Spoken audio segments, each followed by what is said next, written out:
Bonjour les amis. Alors aujourd'hui je vais vous montrer un peu dans ma serre. J'ai enlevé tous mes pieds de tomates et là je suis en train de préparer le terrain, enfin le sol, pour pouvoir éventuellement, au départ je voulais laisser tranquille, mais j'ai envie de semer de l'épinard. Il est peut-être un peu tard, mais on va tenter le coup.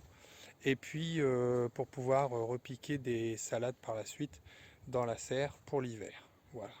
Allez, on va voir ça. Alors voici la serre. Donc vous voyez, ça c'est les restes de plants de tomates que, euh, que qui restent. Donc moi j'utilise ce genre d'outils. Hein. Donc je travaille mon sol. Donc là en fait ce qui est prévu c'est de mettre de la palette, hein, de faire des petits rebords en palette à peu près, je vais dire à peu près ici, tout le long, hein, tout le long jusqu'au bout. Et puis comme ça, je pourrais remettre un peu de terre et sur les côtés, et au milieu, je mettrai du miscanthus. Comme ça, il n'y aura plus de mauvaises herbes. Donc là, pour l'instant, on a tout enlevé. Voilà, tout enlevé. On va peaufiner, hein, de façon à ce que ça soit nickel. Ça, on va aller l'apporter dans des cuves pour pouvoir faire une sorte de purin multi-adventice en décomposition, pour pouvoir amender les buts pour l'année prochaine pour nos chers potirons.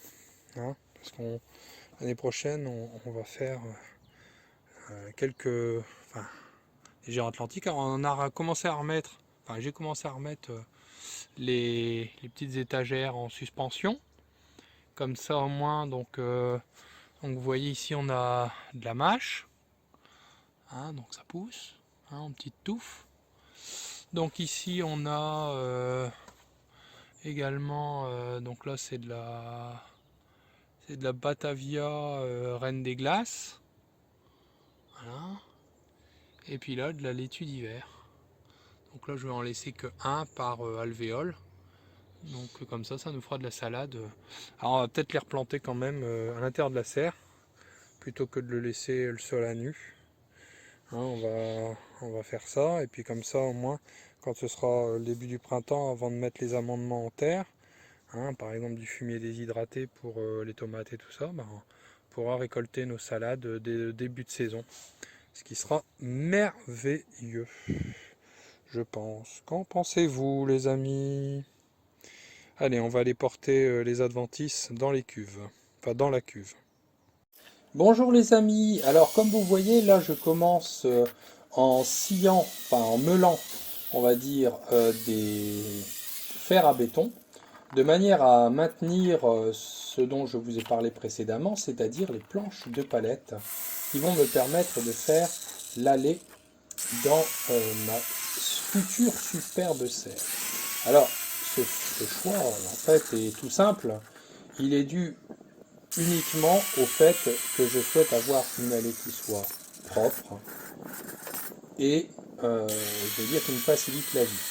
En même temps, cela permettra de chaque côté de l'allée de pouvoir permettre de mettre des amendements, de la terre et surtout d'avoir une plus grande facilité pour le nettoyage.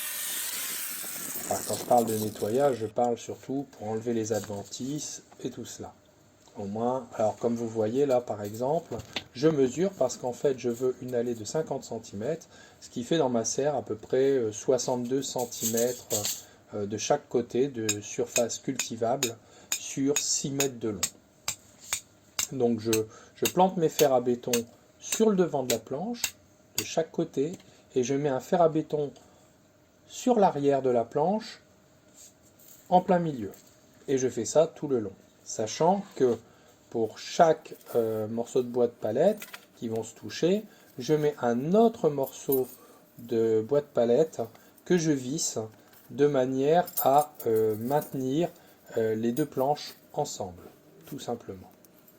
Et c'est ce qui va permettre d'avoir le rendu que je souhaite. Voilà, donc je remets un clou, que dis-je, un fer à béton. Et c'est reparti, on continue, vous voyez, je vais très très vite, c'est incroyable. Je suis un surhomme, et donc je vais faire comme cela, jusqu'au bout. Donc là, j'ai pas encore travaillé la terre, j'ai pas encore enlevé les adventices. Et sur chaque bout, je mettrai donc des équerres dans les coins. Donc là, c'est déjà fait. Et puis, je maintiens le tout. Comme ça, au moins, il n'y a rien qui s'en va. Là, je mets ici du marc de café, une belle dose, et j'en mettrai des deux côtés, de manière à amender le sol.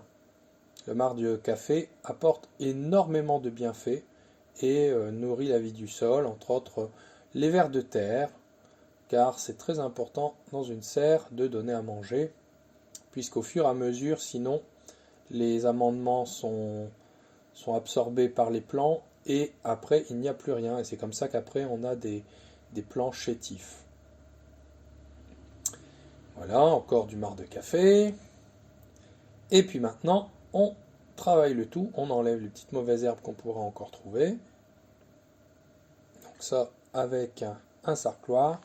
Et après, derrière, je continuerai en travaillant avec un râteau. Voilà, comme vous le voyez, de manière à niveler. Alors, ne pas oublier également dans une serre de bien arroser les surfaces de culture, même quand il n'y a rien. Pourquoi? Parce qu'en fait, une serre s'assèche facilement. Donc, c'est très important de bien, même en hiver, de bien arroser parce que sinon, on se retrouve avec un sol qui est tout sec et donc il n'y a plus de vie du sol dans ce cas-là.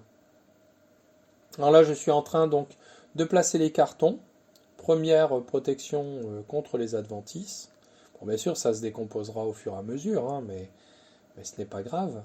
L'important, c'est de faire une barrière aux adventices. Et en même temps, l'intérêt, c'est que dans ce cas-ci, ça permettra aussi, au-delà d'une question de bâche, qui n'apporterait pas grand-chose, hormis le fait de ne pas laisser les adventices passer, eh bien le carton, en se décomposant, va permettre au ver de terre, qui adore la cellulose, de pouvoir le manger. Et donc, bien sûr, après, on va placer sur ce carton du miscanthus. Vous allez le voir tout juste après. Voici le miscanthus. Donc, nous, on a la chance de l'avoir en big bag de 800 litres. Donc, soit quasiment 1 mètre cube. Et donc, le miscanthus est un broyat fait à partir de la plante du même nom, qui est un peu comme un bambou, mais l'intérêt c'est que quand on le fauche, l'année suivante, cela reprend. Alors on place et on étale uniformément dans l'allée, ce qui donne un beau rendu au niveau de la finition. Et on continue. Vous voyez, je travaille très rapidement, c'est incroyable. Et donc, c'est quand même nettement plus beau. Voilà. Incroyable, incroyable. Je suis l'homme qui valait 3 milliards. Et voilà, donc on termine. Et ce sera terminé pour cela.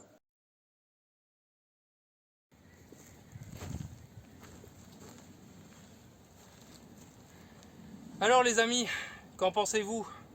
Alors là, l'intérêt, c'est que le fait d'avoir mis du miscanthus, ça fait beau, ça fait propre, ça empêche, ça occulte, ça empêche les mauvaises herbes, appelées aussi adventices, de passer.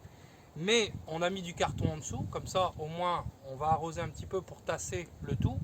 Et je dirais la vie du sol, ça ne l'empêchera pas de faire son œuvre et de ronger le carton, qui est de la cellulose, on appelle ça aussi, et qui nourrira les vers de terre entre autres.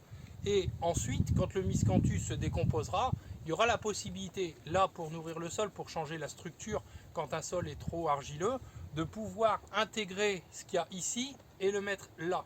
Et ensuite recommencer pareil en mettant du miscanthus avec du carton, et on recommence encore et encore, ce qui limitera la corvée entre guillemets d'enlèvement des adventices, et qui aura une double utilité puisque ce sera propre, ce sera beau, en même temps ça nourrira la vie du sol, et ensuite on l'intégrera sur les côtés là où on cultive. Voilà. Donc bon, ce qui n'empêche pas qu'on peut utiliser du miscanthus sur les surfaces de culture. Dans ces cas-là, ce qu'on fait, c'est que on plante son plant et autour on met du miscanthus. Comme ça, là aussi, ça limite. Mais bien sûr, là, dans ces cas-là, on ne met pas de carton. Voilà. Eh bien, j'espère que cette vidéo vous aura plu. N'hésitez pas à liker en mettant le petit pouce bleu, à agiter la petite cloche et à vous abonner. Comme ça, vous serez toujours averti des prochaines vidéos qui sortiront. Je vous souhaite une agréable journée et je vous dis bye bye. À bientôt les amis.